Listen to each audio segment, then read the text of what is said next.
सोने की खेती। हिंदी कहानियां सही और गलत। पहाड़ों के बीच मानकपुर नाम का एक गांव था, जहां के सभी लोग बौने थे। वहां सोने की खेती होती थी। वहां की मिट्टी में सोने के कण पाए जाते थे।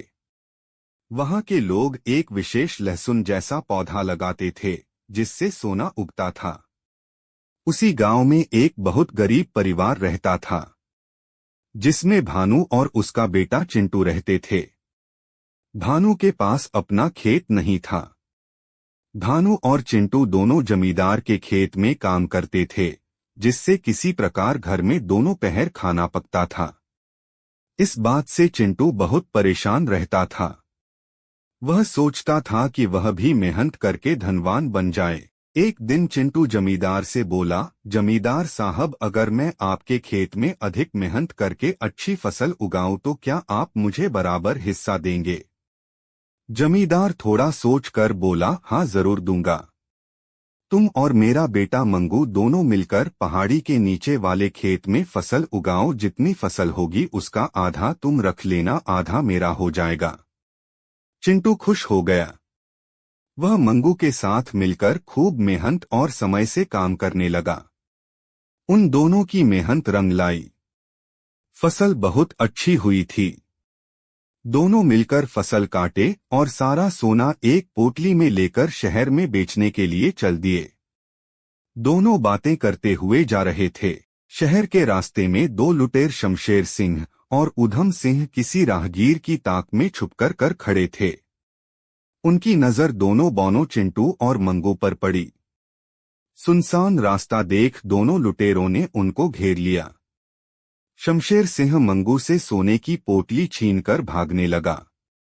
चिंटू और मंगू दोनों उनका धन जाते देख परेशान नहीं हुए। दोनों ने अपने बुद्धि से काम लिया।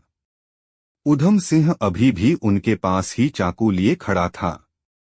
मंगू बोला, चलो अच्छा हुआ हमारी बला टली। चिंटू बोला, अरे ये तुम क्या कर रहे हो? पोटली का राज किसी को नहीं बताना है।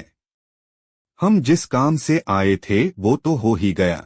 उनकी बातें सुनकर उधम सिंह बोला, उस पोटली में क्या है? जल्दी बताओ, नहीं तो तुम दोनों को मार दूंगा। दोनों चुप रहे। उधम सिंह मंगू की गर्दन पर चाकू रखकर बोला, अगर तुम दोनों ने थोड़ी भी देर की तो दोनों की गर्दन उड़ा दूंगा। मंगू ने बताया कि तुम्हारा साथी जो पोटली लेकर भागा है उसमें बौनों का राज छुपा है। जो भी उसे खोलता है बौना हो जाता है। हमारे पुजारी ने हमसे बोला है कि जाओ ये पोटली किसी चोर लुटेरे को दे दो। जैसे ही वो पोटली खोलेगा वह बौना हो जाएगा और तुम दोनों इस श्राप से मुक्त हो जाओगे। उधम सिंह के सामने अभी भी वो दोनों बौने खड़े थे। उसको लग गया कि शमशेर सिंह ने अभी तक पोटली नहीं खोली है।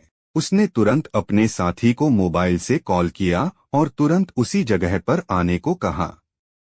थोड़ी ही देर में शमशेर सिंह वहां वापस आ गया। उधम सिंह बिना कुछ सोचे समझे शमशेर के हाथ से सोने की पोटली छीनकर चिंटू को वापस दे दिया और बिना समय गवाए शमशेर सिंह के साथ सिर पर पैर रखकर भागा। चिंटू और मंगू को उनका धन वापस मिल गया।